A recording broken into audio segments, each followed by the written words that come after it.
afternoon. We're going to go ahead and get started. I know we're running a few minutes late this afternoon, but we appreciate your patience with that. Hopefully you guys got a chance to get something to drink in between sessions.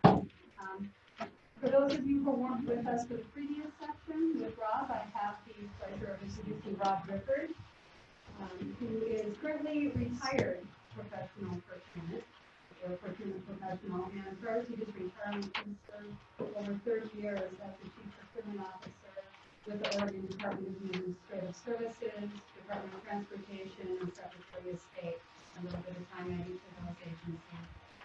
Rob is a graduate of Warner Pacific College, and he holds his PPPO certification through NIGP and his Oregon OPDC certification. Rob has spoken for NIGP through sessions and webinars and through the United States and Canada. He has received several awards through his time in public procurement, including the prestigious Carol Asbon Award, the Lifetime Achievement Award with both the Department of Administrative Services, Department of Public Purchasing, and an NIGP Distinguished Service Award. He was OPPA's Mentor of the Year in 2009. And he and his wife live in a small town of Canby, Oregon, where they both enjoy their retirement very much. And when he's not teaching, you can find Rob out running. He stays very active with the Oregon Road Runners Club, and he was recently named to their Hall of Fame. So please join me in welcoming Rob Rickard, who's going to speak to us about contract administration.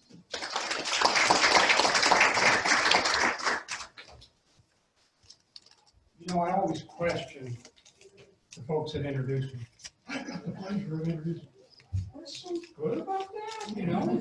Because we're not doing the training, we're just introducing, and then we get to walk away. So.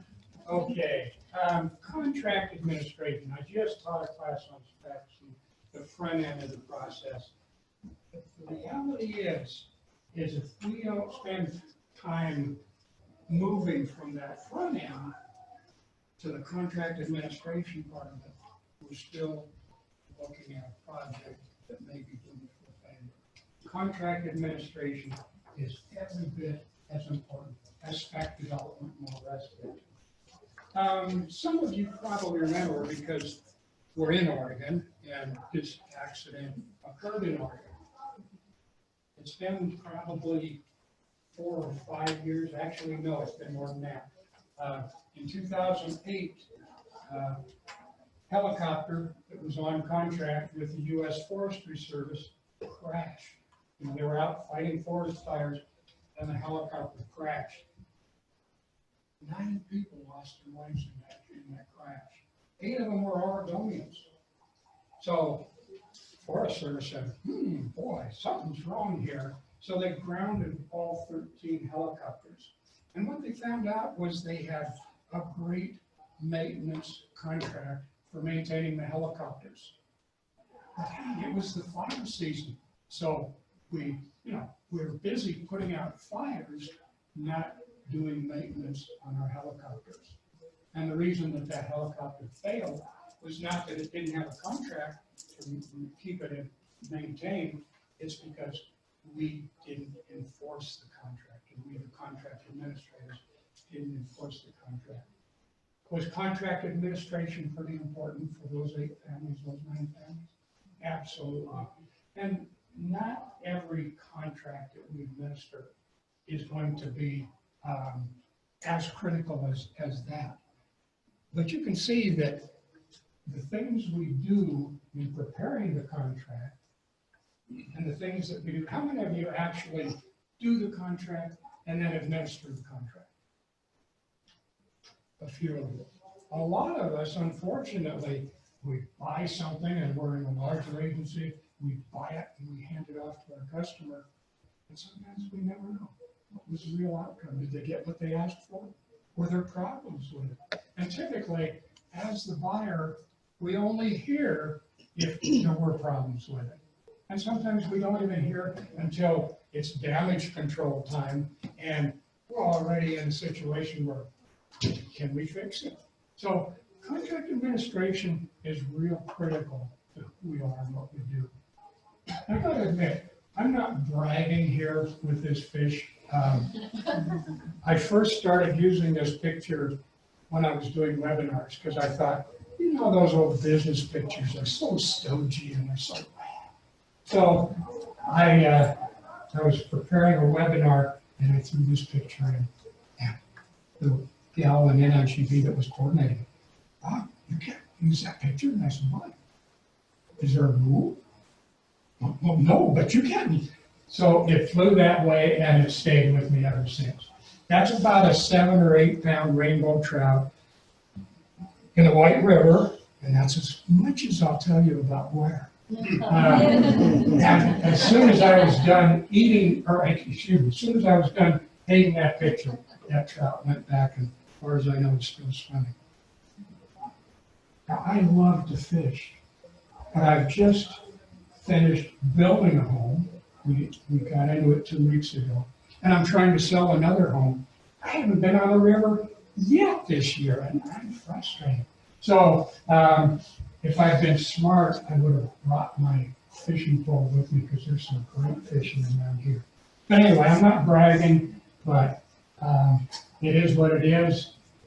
Now, I usually have business cards, but since I did move, I've got a new email address, and I've got a new business address. The best thing to do is, anybody wants to reach me, and you'll probably go into my voicemail, because I'm probably out there fishing somewhere where I don't have cell coverage. So you can call me at 503-422-7033. And I probably won't answer, but I will get back to you. One of the rewards that I have in retirement is people will call me out of the blue from classes that I did or something, and I get to wrestle with the public procurement critter again. And I really did like it. I did it for 30 years. In fact, I worked past the time that I was supposed to, simply because I enjoyed it. Somebody came to me one day and said, "Wow, you're 67. How come you're still working?" I said, "Because I love it. I wake up every morning and I look at the clock and everything works, and I say, I get to go to future center." It's a fun experience. If you aren't there, stay with it. It's a rewarding experience. So anyway, if you want to contact me on email and you're real creative, I'll give you my email address. It's brand new. I think I got last night I got 5 more, but it's brand new. It's oldrunner43. oldrunner43@gmail.com. And again, send me an email, and I'll be glad to at least give you some ideas. I won't solve your problem, but I might give you some exposure to other ideas and concepts, and maybe together we can come up with a solution. Okay, contract administrating, protecting your agency and achieving supplier performance. That's 2 things. You want your agency protected, you want your customer happy, but you also want your supplier to perform. And sometimes that second one is a greater challenge than the first one. The government, not the contract, must retain control over the contract. This is critical. I've seen projects go south when the contractor begins telling you as the buyer what the contract says. So the contractor, the government must retain that control over the contract in compliance with the milestone by providing oversight and by keeping documentation on all the contractual matters. You can't enforce the contract you intended to write, the one that you thought you wrote. Oh gosh, the one that you sure wish you had written that contract. You can only enforce what you wrote. So some of the things we're going to look at today. What is contract administration? What are the elements of contract? Somewhat familiarize yourself with the value of relationships. And those relationships are with our customer and with our supplier. Measuring supplier performance. It's not enough on a non-performing contract to say, you're not doing your job, I'm not going to pay you. You've got to be able to say, these are the areas that you are not performing. And if you were in my first class, you heard me talk about metrics. They have to be measurable. There has to be some way that you can quantify the supplier's non-performance. Determining the tools to use to ensure that performance. It might be random inspections. It might be day-to-day inspections, but you make those determinations. Contract closeout, and we'll have some fun with that when we get there. And we'll look at some case studies. When I share case studies, it's not to embarrass an agency. If I share an agency's name with you, it's only because it's public record, it's in the newspaper, or someplace else. I never hear you say, oh, that's terrible. No, that doesn't happen. But it's public record, but we should remember it. I said this in the first class, I'll say it again. A mistake is only bad when you don't learn from it. So if you make a mistake, what's wrong? Where did it break down? Was it my problem? Was it the agency's problem? Figuring out where those breakdowns are and fixing them are huge. It's the legal obligation that results from the effective parties' agreement. That is effected by the rules of law. Remember Rick Grimm in his presentation this morning talked about authority. If we don't have authority to contract, we don't have authority to spend agency dollars. So pretty important that we recognize that contracts are formed by the rules of law and the agreements which the law establishes as enforcement. Now, I like this three broad goals of contract administration. Assuming contract administration is a triangle like this. Quality is one of the issues that we're concerned with. Cost is one of the issues. And time is one of the issues. And scope drives all three of those. Now, we can change one or more of those, but if we do, we're going to impact the other two. So if I say, okay, I gave you 6 months to do it, but now we need to have it done in 3 months. What's going to happen? Cost is going to go up, absolutely. So anytime that you change something, if I say, you know, we've got high quality plumbing, let's drop to a mid-level quality plumbing on that project. What am I hoping to accomplish? Reducing the cost.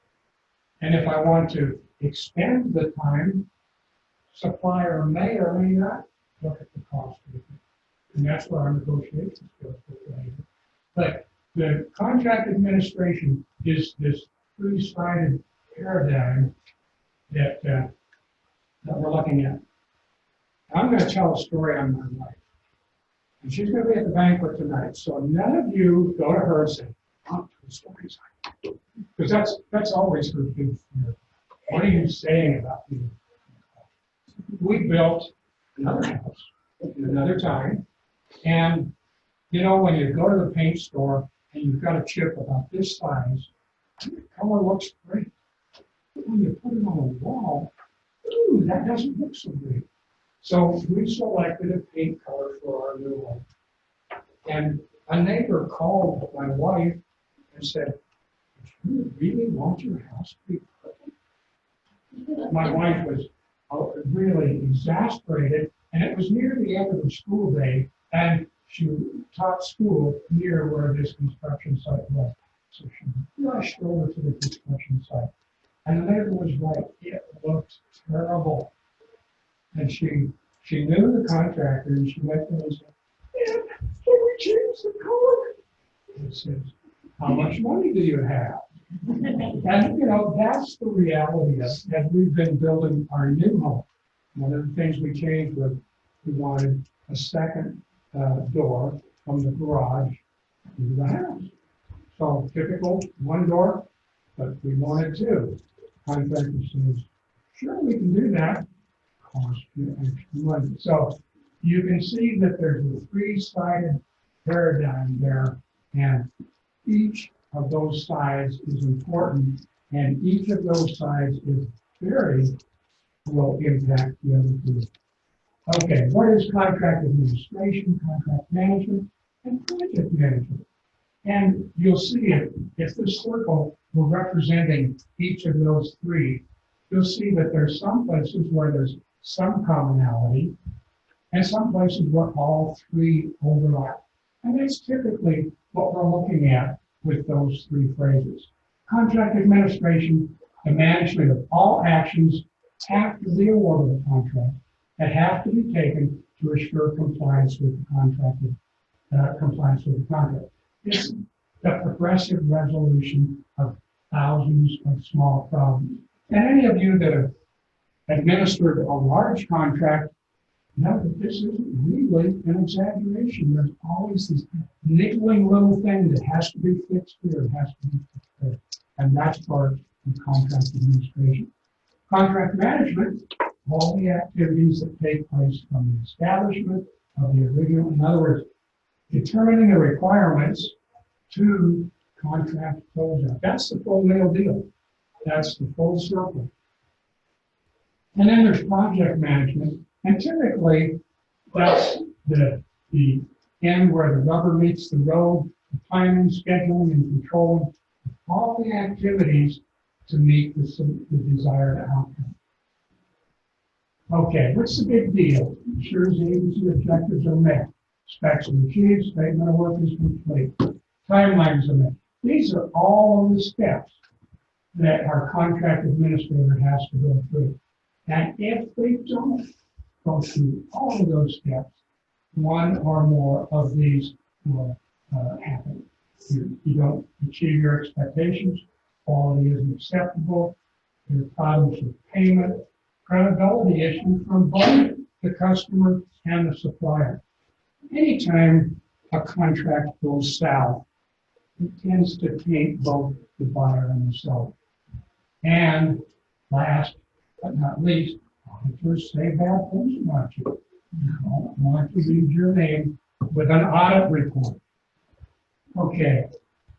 Typically, the contract administrator role, contracting officer, administrator, some of you have indicated we fulfill that role.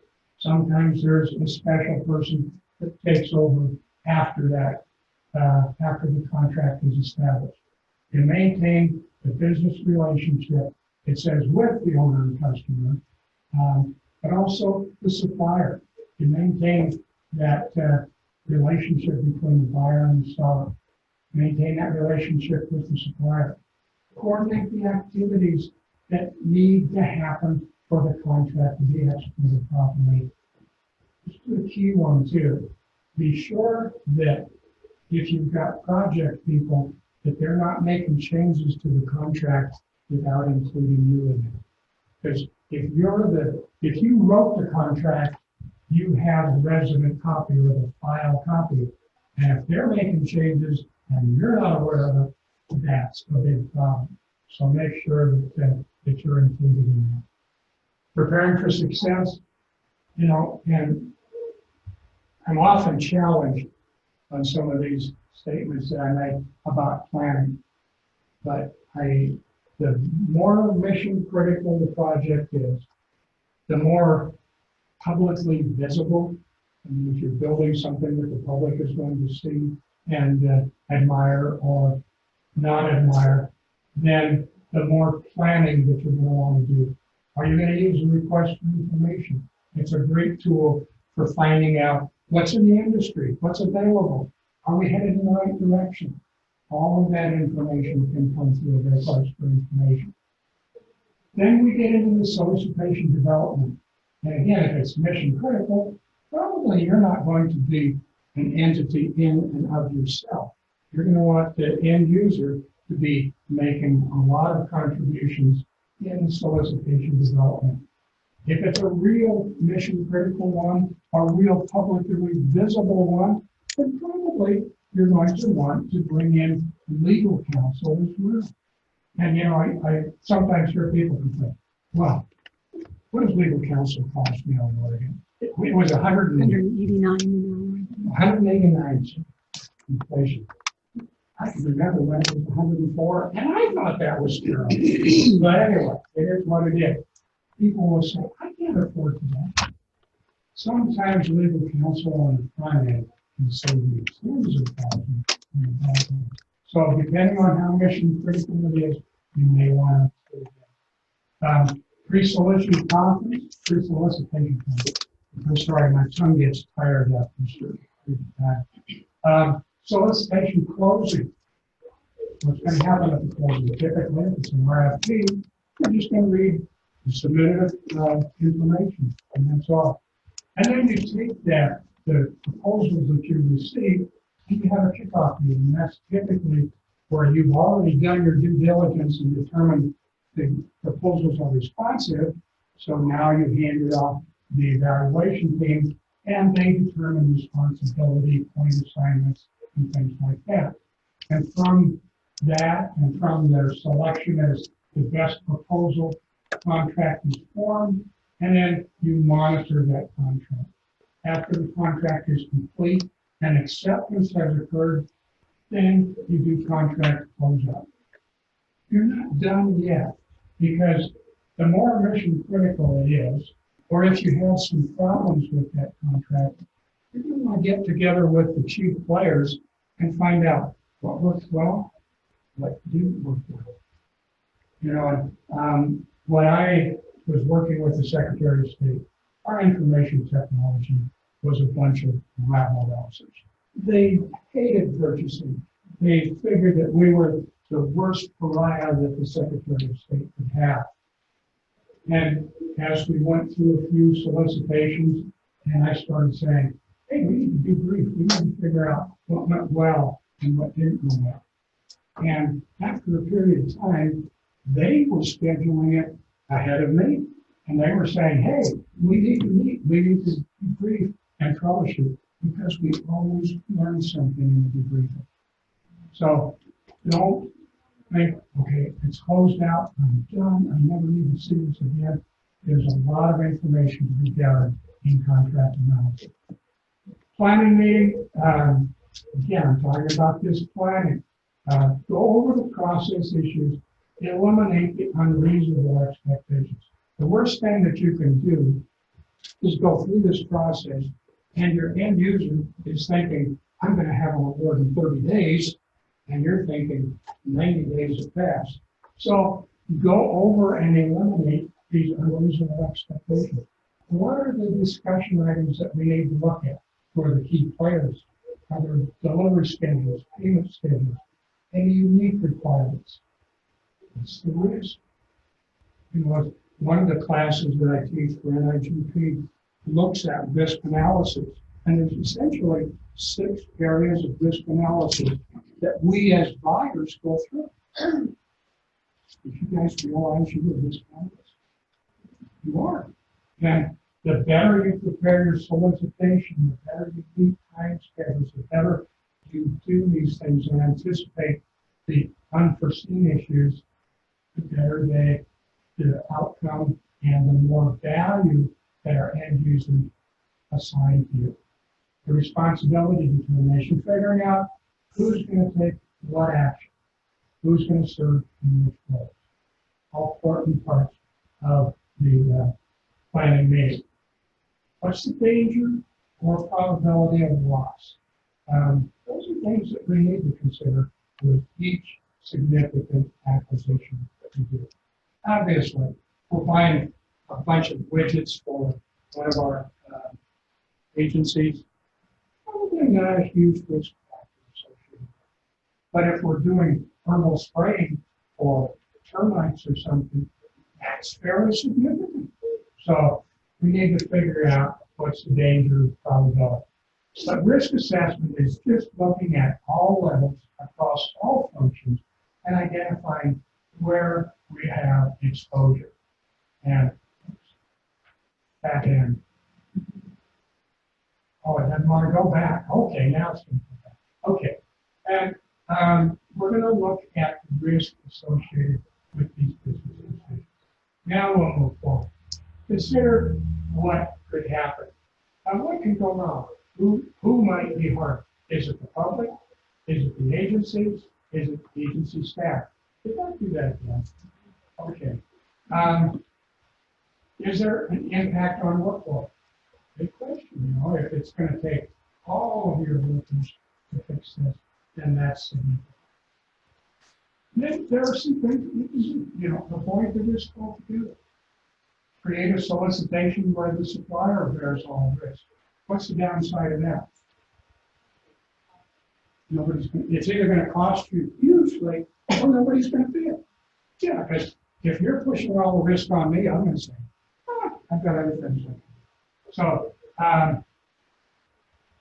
it advanced while my back was turned in. I think there's something in the computer. I told you. Wrong with the clicker? Okay. Where are you at? There? We're on the right one. Okay. No, we aren't. Okay, avoid the risk, ensure. And this is a great way to do it. It's years ago now because I've been retired for 8 years, but several years ago with the secretary, now I didn't touch them. Can you advance that manually? And Yeah, just tell me where. Okay. So we're back one? Back one, yeah. Okay. Several years ago, my IT folks again came to me with a sole source request. They had the adequate justification. They even had a quote from the company. Provide a UPS system. Now the UPS system was tandem to one that they already had. We just had a lot more computer capacity, so we needed the added protection. So compatibility with existing equipment was a legitimate reason for sole source. So in the process there, it was FOB shipping point. Now what's the problem with FOB shipping point? Title transfers to you at the shipping point. If it's damaged in transit, who bears the problem? Who bears the risk? We do. So my buyer brought it to me and he said, this quote, I talked to them. I said, well, ask them if they will change that FOB destination. And then the shipping with the equipment. And anytime you're shipping technology stuff, you want to make sure it's FOB destination. Because if something can be bumped and jiggled and made non-functional, transportation is a higher risk. So I said to him, well, see if they'll do FOB destination. He came back to me a little later and said, they won't do FOB destination, but they will give us an insurance policy for an additional $190. I said, well, it's not my money, so ask the end user. And you said, great, because the overall cost is several $100,000, so another $109,000, not a real significant issue. Product came in a few weeks later, and sure enough, it was beat up. It looked like it had come over in a couple of packets. So called them and said, this is the way it is. We can't use it, so we won't pay you. So they had a service technician out in a matter of days. Service technician worked on it literally for about 10 days. And I asked him at the end of the time, I said, I'm not sure. He said, I've got over $10,000 in just time and materials, not even considering all the other expenses. So, is that a good call? Absolutely. So we can insure against loss. And did IT think we made a good call? Absolutely. So there's ways that we can control that. Reduce the severity of the cost. Maybe we'll figure out a sharing the loss. Segregate or prevent. So in other words, if you're, we had a software package one time, development package of 7 different modules for our corporations to do. 6 of them worked, 1 of them didn't. We did not own the whole project hostage. We used the other 6 elements, accepted those, and allowed them to work on that one element. Contractually transfer the risk. There's some ways that can be done as well. Yeah. Whoop, wrong. Okay, next. Come on, you can do it. There we go. Okay, allocate. It is the risk computer. appropriately. So we can look at independent contractors, indemnification language. Any of you that have ever purchased technology recognize that IT folks hate indemnification. Ed did it, Let's just go with. is that where we were? Now you're 2 slides ahead of me. Just go It's, back one it's slide. moving, it's moving. Okay, Watch it. now you folks are witnesses. I did not do this. Okay. Insurances. All right. When title transfers, you saw with the UPS system, when that title transfers, warranty issues, conditions of performance. So those are all critical things that we need to think about in our contract clauses. Okay, let's try and move. Schedules and timelines. Sometimes the city commission or city council, sometimes county commission, sometimes the state legislature shoves timelines in there. If it's a federal project, sometimes feds put in some timelines. So those need to be included in the contract administration. We have a unique one here in Oregon, and it's probably not unique for Washington because you're fighting with the same issue. But that's salmon and steelhead migrating our rivers in the fall. The feds have a specific exclusion on bridge repair that you can't be over the bridges. Each river has a different timeline. So you have to get from the feds what the timelines are. You have to communicate that to the suppliers about those timelines. So anytime that we contract for bridge repair, that's a part of the contract. Who will accept? And again, acceptance has to be by your end user or your customer or yourself. Personally, I always had a requirement with my customers. I wrote the acceptance letter. Actually, they wrote it and I signed it. And that way, I knew exactly what we were saying, and exactly what we were saying was a part of the contract. Now, sometimes they consider me a little lean on that, but hey, I never had any problems with that issue. So, but acceptance has to be clearly defined in the contract. It can't be when the supplier says, everything's there, here's the invoice. Because that's typically what they will do if you don't articulate acceptance. Payment schedules, again, clearly a part of the contract, because if you don't, at the first week, they're going to say, okay, we need to pay at this. Also need to articulate how we're going to handle protests and dispute. Because if we don't clearly articulate it, you run the risk of falling into binding arbitration if that's their language. And binding arbitration in most government entities isn't allowable, because you're allowing a third party to make not only policy decisions, but budget decisions. You don't want that to happen. So it's important that those payment schedules are included, and it's important how we resolve disputes. And typically it's going to describe contract closing. How many of you currently perform contract closing? Okay, a few of you. Typically, when I worked there, contract closeout was this huge stack of folders in one corner of your cubicle. And when you had those rare moments, when you had time, you might take a couple of contracts and close them out. But typically, it doesn't happen often enough. Okay, setting the stage for success. Yeah, previous slide. There was a full acceptance how often, so I heard you say you sign off there. Typically, isn't that a time for conflict of interest? Did you purchase it on a PO and accepting it? Is it typically your Okay. manager? If you're, let's say, I'll go back to corporations division because we have that one software package at 7 different components. We would accept each component individually, but we would only pay, and the deliverable could be quantified in dollars and cents, and we would only pay for that deliverable. But again, it was in writing and it was accepted. But of the other 5, of the other 6 components, we didn't accept those until they were complete. I get that, but I guess I'm visualizing you signing off and accepting it. I don't know if it's like Okay. the package book or the invoice. The We're not talking contract, that. The contract clearly defines each of those 7 components. So that if the contract is, component 1 is completed, when I accept that, I only accept component 1. All the other elements have to be acted upon and completed before they're accepted.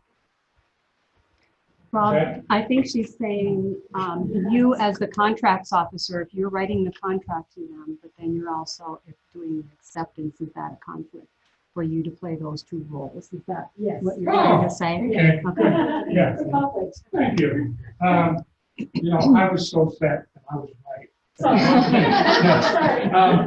The reality is that part of contract administration, from the time that we develop the requirements to the time that we actually put that contract in the file cabinet, is under our purview.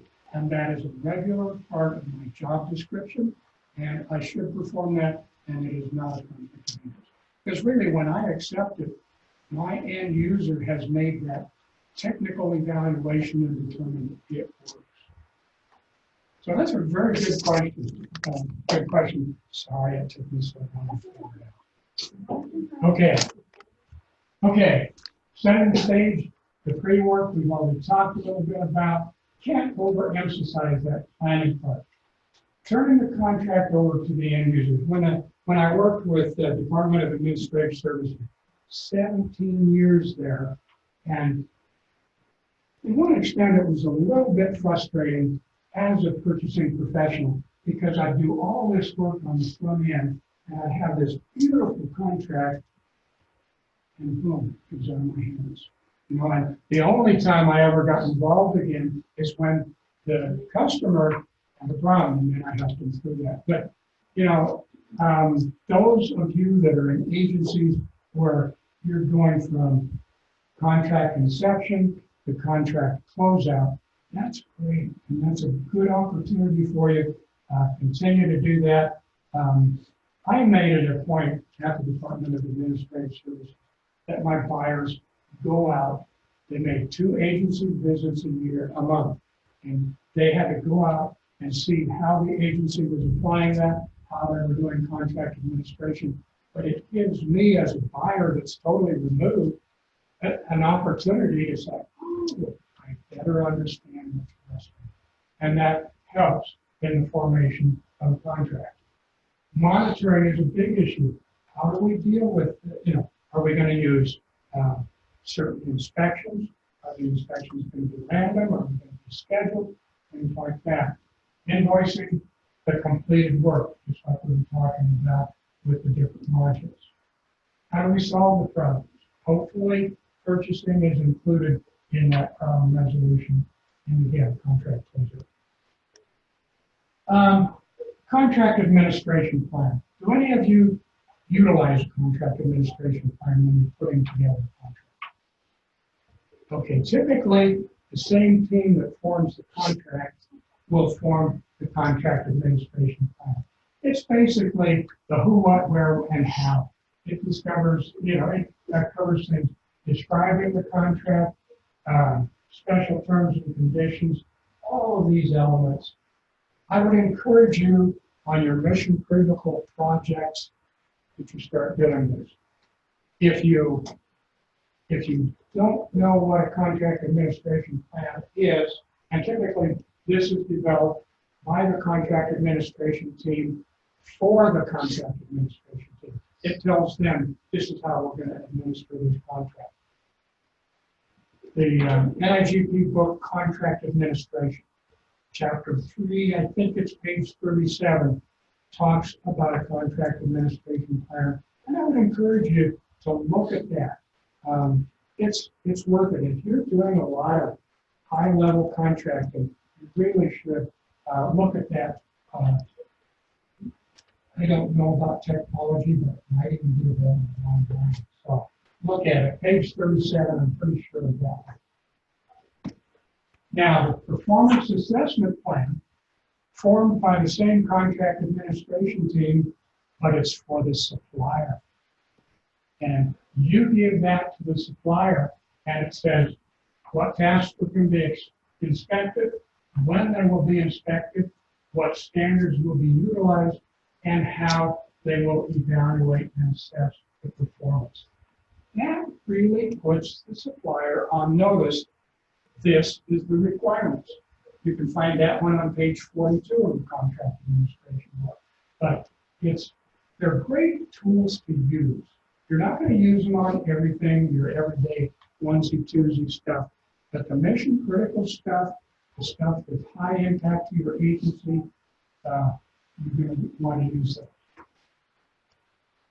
Okay, monitoring the contract. Contract administrator's role. Now, this is assuming that you develop the contract and you hand it off to somebody else. Yeah, they have to read it.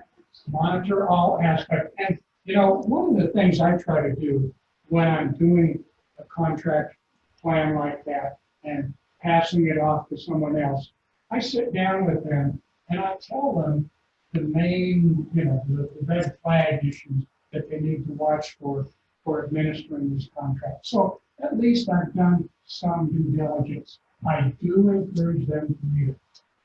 But with the monitoring, you're looking at all aspects of the performance by all parties. You know, if the seller has some responsibilities, if the buyer has responsibilities, you need to make sure that those are performed. Contract administration responsibility, look at the work. It isn't enough to just say, I know you're a good contractor and I know that you're not going to do anything this way. Okay. Approve or reject the work provided. Now, sometimes you'll have a contract where it's incremental and you can say, okay, that one's approved. Now we can move to the next one. So you're approving and rejecting work as it's performed. Review and approve invoices for payment. Approve subcontractors if, now, in most of our large contracts, the subcontracting element is a part of the contract. The prime contractor, we don't care really who does the subcontractor work, but we hold the prime contractor accountable for any subs that they use. We're typically not involved in saying, well, you can use this subcontractor, but you can't use that one. So typically, our involvement at the subcontractor level is purely up to the seller. Provide notices if milestones are achieved. If milestones are not met, we provide those notices. And document the milestones in the contract. When they're achieved, we've accepted module 1. We've accepted module 2. Okay. The reason for contract monitoring is we ensure that the required obligations are met and fulfilled. We ensure that the levels of service are acceptable, or the quality levels of the products are acceptable. So some of the output methods, and output is typically what we will receive from the contractor. Direct might be startup, daily observation, and interaction. This will be stated in the contract. We're going to look at it every day. You're going to see us on the job every day. Or we'll only be there at the start. Follow up, meet the requirements on schedule, customer satisfaction. Or the exception is just, it's a low-risk contract, and we're only going to be doing monitoring if a problem occurs. Oh, you did it, Nancy. I did. Yeah. Schedule. Sometimes we schedule the output to be monthly, quarterly, but we put it on a schedule. It's in the contract. Random inspections are a little less palatable for the contractor. If you're going to do random inspections, it needs to be in the contract. Contractor needs to know that you're going to give him 10 minutes notice, no minutes notice, or whatever, if you're going to use a random. Inspection and testing, and this is probably an area where some entities, not any that are represented here today, some entities may not do this inspection as thoroughly as they should. I won't say which agency I was working for, but I had an employee that was working in our stores area, and they got in some information, and it was printed information, and it was supposed to be in English, and it was in Spanish. But he didn't open the boxes to make that determination. And I talked to him, I said, look, don't you regularly inspect? Never have. So sometimes this thing doesn't occur. I would encourage each of you to go back to your work units next week and find out, do we do a regular inspection? If we order 10 boxes of product, don't we at least want 1 or 2 boxes to see what is inside is what we need? Because that's a regular problem inspection. Sometimes we have to test things. When I was with ODOT, we purchased the traffic tape, which you see this white lines down the center of the freeway or the highway. And that paint goes through a rigorous testing.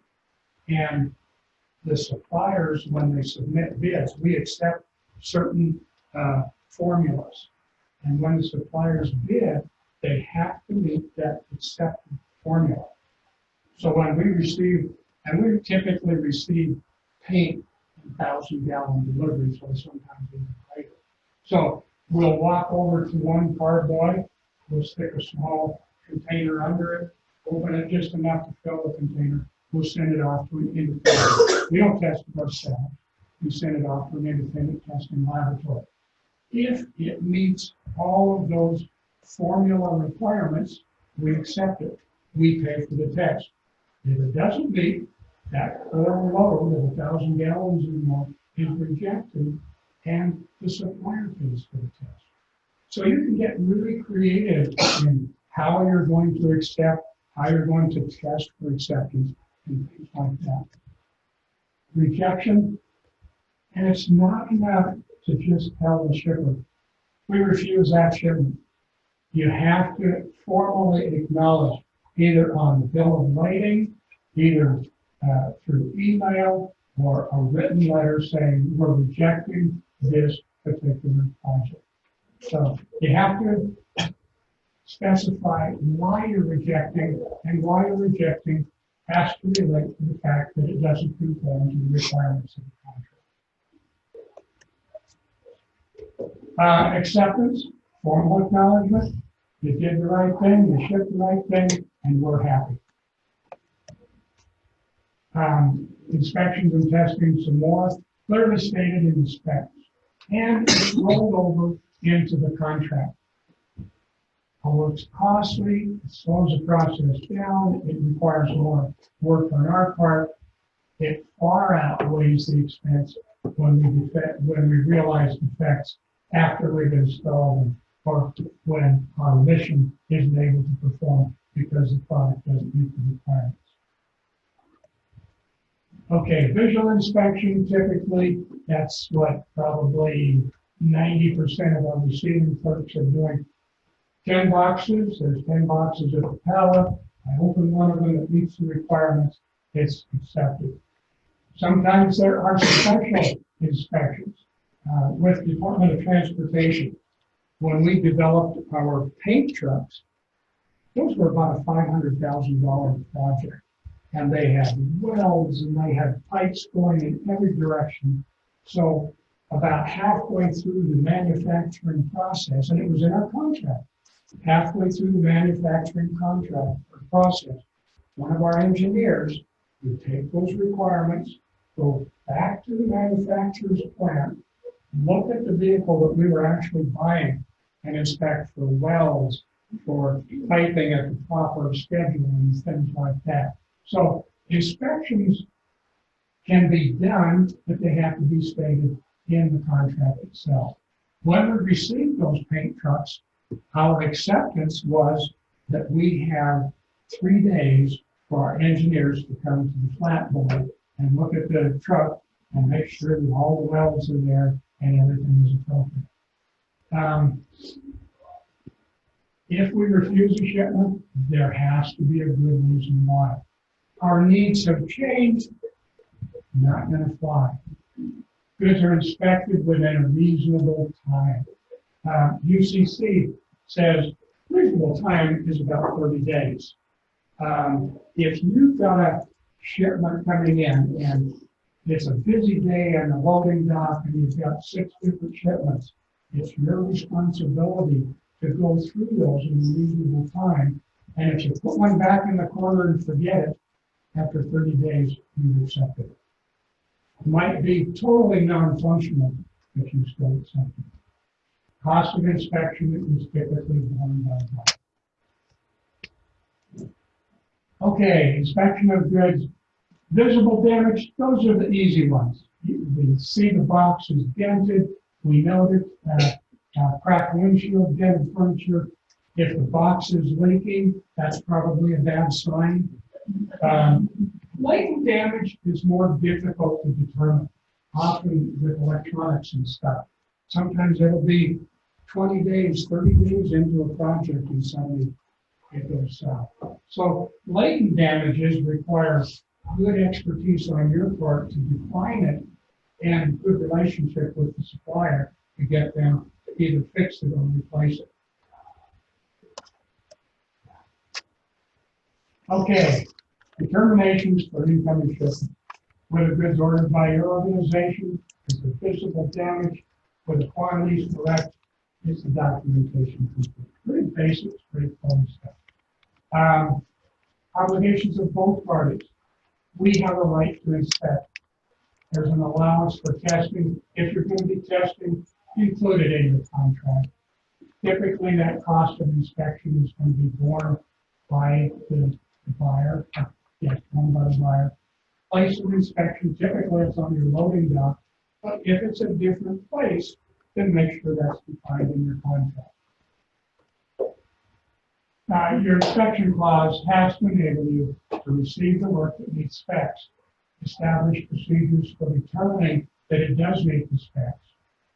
Sometimes you make inspections during the work in progress, like I told you, our ODOT engineer requires contractor to maintain an inspection. Sometimes you will require the contractor to perform it. And that doesn't happen a lot with government contracting. It happens a lot in manufacturing and the private sector.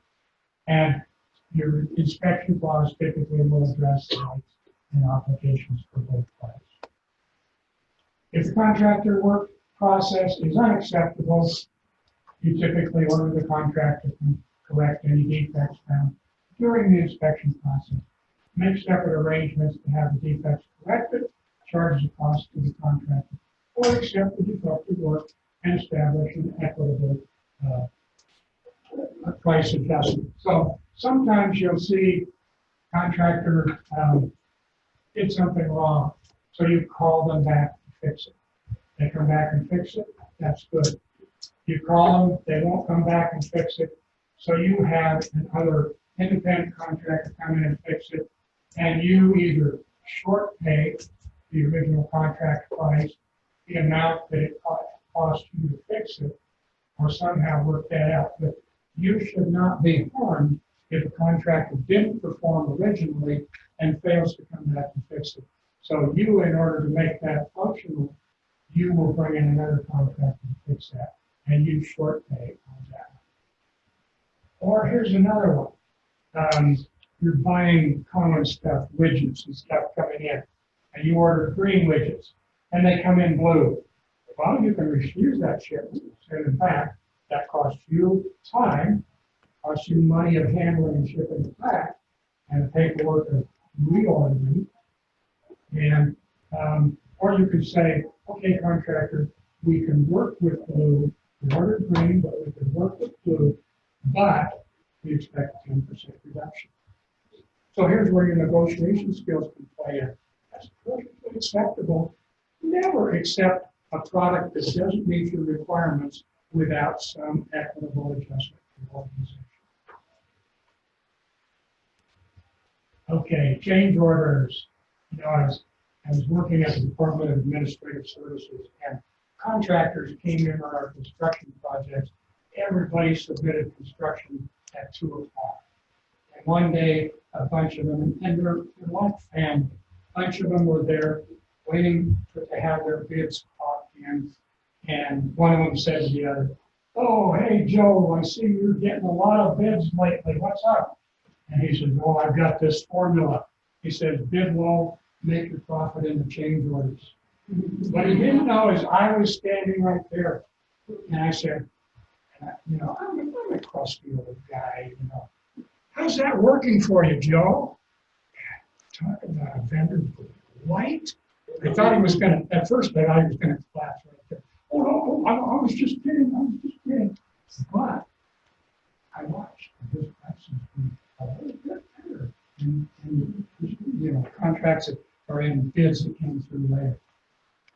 Contractors will often try to make a profit, especially if they encounter a failure in part of the process, they'll try to make up the profit in change orders. So watch the change orders. One of the things that I like our ODOT engineers, our ODOT project managers to report is how many change orders between contract execution and contract completion. Because that's critical. That's still money out of your budget. Okay. You can see the Zodiac down here says original contract. The yacht says change order. Don't get caught up in that kind of a scenario. Okay. Contract changes, they're amendments. Your original contract language should define how the amendment process takes place.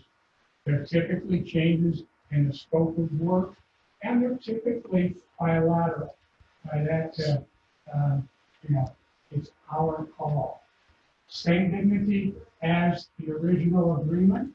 In other words, if I make an amendment, it is a part of the contract. Typically, both parties are going to sign that. Written document approved by the awarding authority and signed by both authorities. Constructive changes are any change or inaction taken by the public agency that causes the contractor to perform additional work outside the scope of the existing contract. So, if we make a determination, we need more windows, we need this, we need that, then that's considered a constructive change, and the contractor is probably going to be compensated for that, but it should be issued in the form of an amendment. Compensations to the contractor are typically monetary. Sometimes they're time, sometimes they're both. Okay, thank you. I was just going to ask. Okay, you only have to put up with me for 10 minutes. Contract interpretation. So some of the things that will result in a change for a contract. If we haven't used clear, concise language, contractor can interpret it in a different way, then maybe we have to make a change. Unforeseen circumstances. Think about the tornadoes that have been going through Oklahoma. Do you think there have been some contract changes in them? Absolutely. So, failure to cooperate might cause a change in the contract. Non-disclosure of key information. So, if we knew, for example, that in order to develop the building site, contractor was going to have to work through reams and reams of rock, and we didn't disclose that, then shame on us. They're probably going to ask for a constructive change. Sometimes we say, gosh, we need to have that finished sooner. And remember that triangle I showed you in the first slide? Yeah, we can make it faster probably, but it's probably going to cost us more. And if the language is defective or ambiguous, it's going to result in constructive change. Examples of material change, if we're changing the requirements, if we're changing the timing, if we're changing the place, the method, the shipment, place of delivery, all of those things can materially impact the contract itself. If you want it faster, typically you can get it, but you're going to pay for it. Breach of contract. This is the part of contract administration It's not as much fun for us. The idea that you can beat up a contractor is a fallacy, because all you do is create hardships, and typically you create more work for you and for the contractor. So breach of contract is the last thing that you would resort to. But it's a failure without legal excuse, so without some excuse to perform any promise that forms the whole or part of the contract. When one party is supposed to perform immediately but does not, the other party is given a legal basis to pursue monetary damages or time damages or other remedies.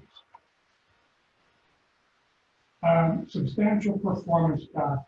In other words, you can't claim breach of contract if it's a minor infraction. So let's say that I ordered a contractor to build a new building for me. I said, in this building, I'm right-handed, so I want all the doors to swing right-handed hinges. Okay, that's part of the contract. And I find when the contractor says, I'm done, here's the keys, everything's been approved by the county, and I look and there's 3 doors that are hinged on the left-hand side. Now, I can't go to him and say, breach contract, I don't have to pay you, because that's a minor, and that's what's called substantial compliance. What I can require the contractor to do is fix those 3 doors. And if he won't fix them, I can have somebody else come in and short pay for whatever that cost was.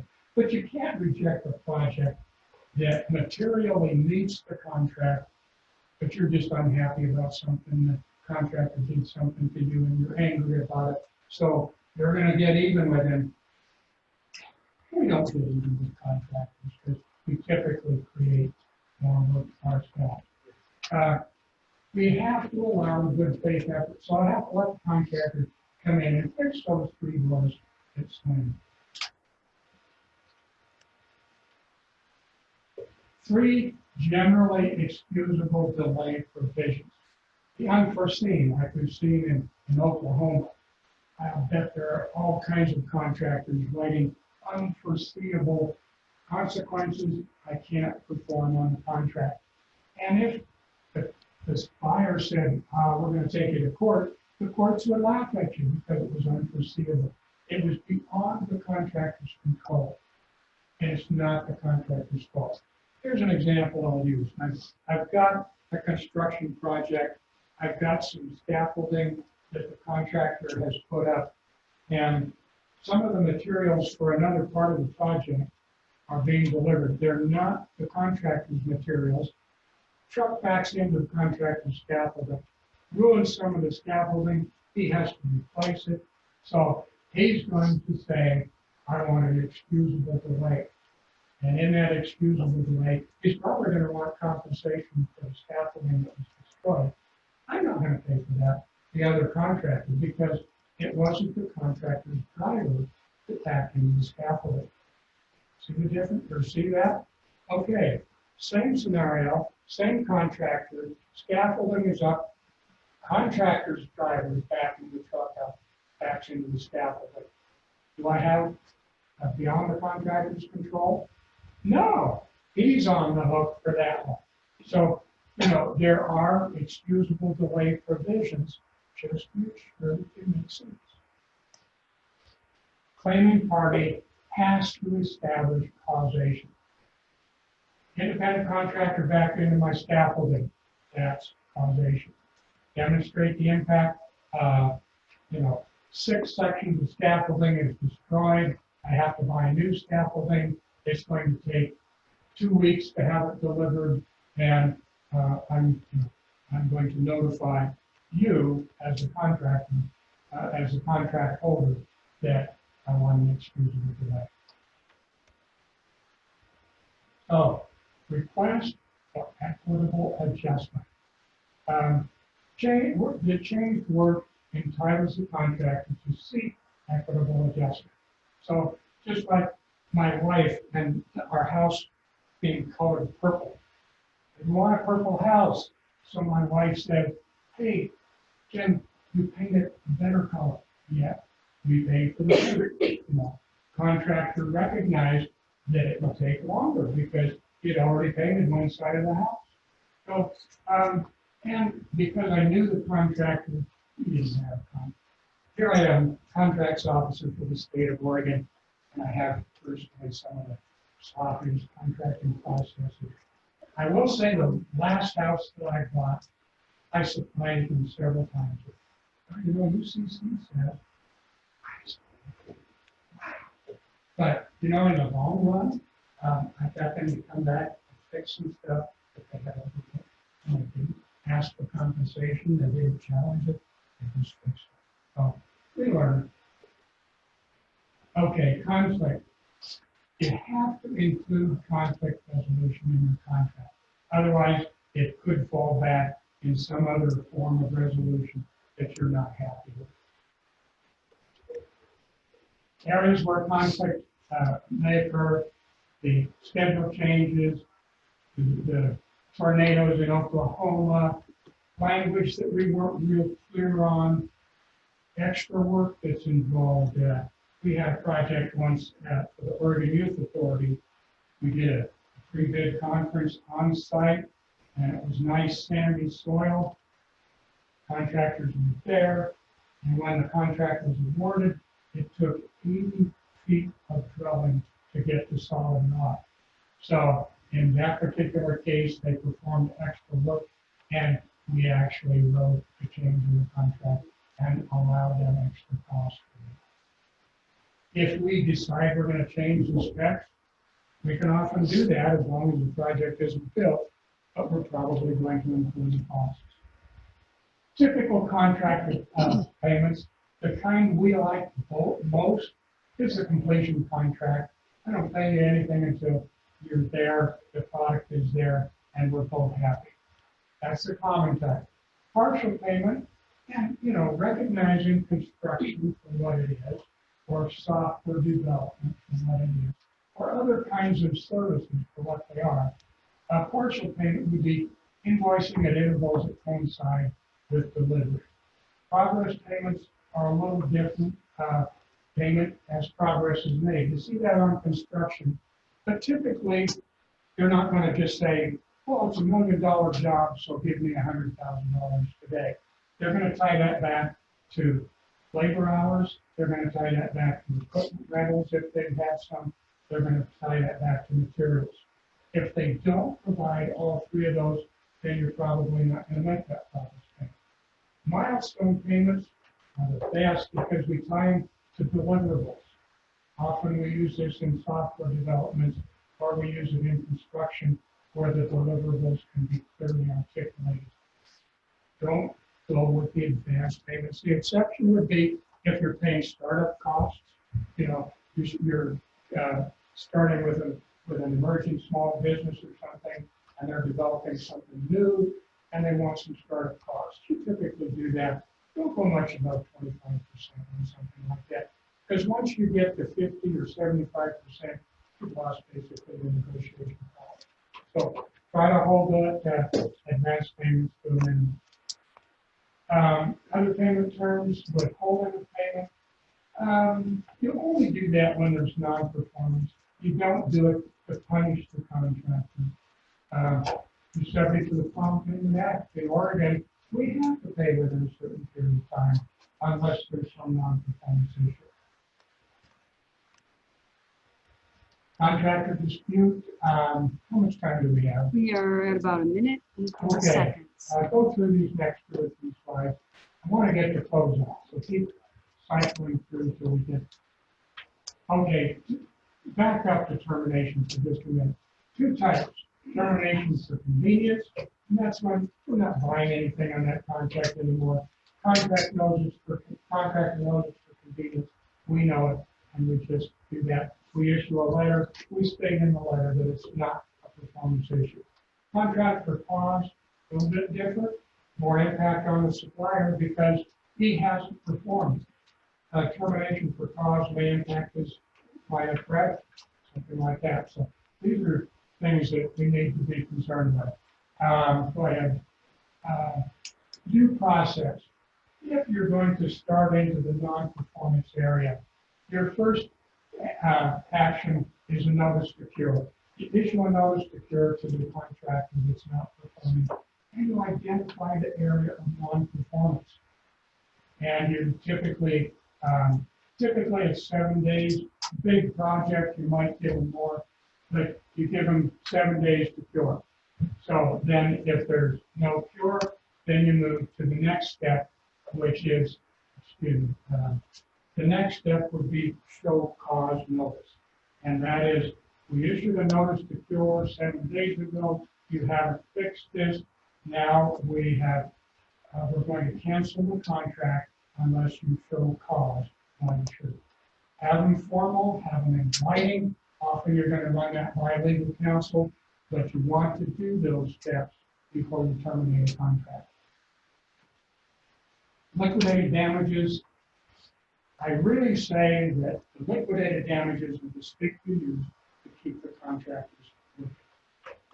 I've exercised liquidated damages once in 30 years. I recovered $12,000. It took me $8,000 to recover. So, how much time do I have? You're out. I'm out of time, Yep. so contract closeout, I'll just wrap this up. Contract closeout is something that you want to do. Now with your widgets and your general stuff, just boom, you're done. The contract goes into the completed file. But when you've got a project, bigger project, agency concern project, you're going to want to spend more time closing out what worked well, what didn't. Did we get all the insurance, all of the training material, all of the security keys and things like that? You know, I don't have those keys anymore, but sometimes you have these security badges that give access into buildings or into sensitive areas of buildings. You have to recover those when you issue those to the contract. So, we're done. Parting words? No? Thank you, Rob. Couple of announcements before you all head out. Your next session is across the way at Homestead.